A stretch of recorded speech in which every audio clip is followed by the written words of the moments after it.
During being incarcerated, I was already going through fibroids. I didn't know that at the time, though. There was just this period that came on that never went off. And I just kept going through all these different issues. I had to fight to get extra pads. I had to fight to get my voice heard to even make it into the medical part of the facility. And I mean, I thank God for our warden. He was somebody that actually cared. He actually ended up getting outside doctors to come in and check me out.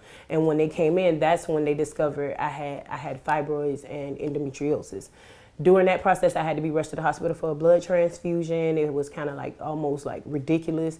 And I just knew at the time they kept saying get a hysterectomy, and you know, in my mind I'm like, well, I don't want any more kids, but I don't want that option taken away either.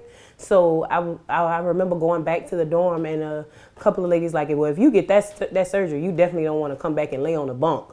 So if you don't have a lot of time, at least wait till you go home and get the surgery. So once I pushed it off, I declined it. They pretty much made me sign a waiver saying anything happened to me, it's not their fault, it's my fault type thing. So I was eventually released. I came home, and of course the same thing out here, they wanted to do hysterectomy because there was no Medicaid or insurance that I had. So I started researching natural ways. I met some ladies in the park.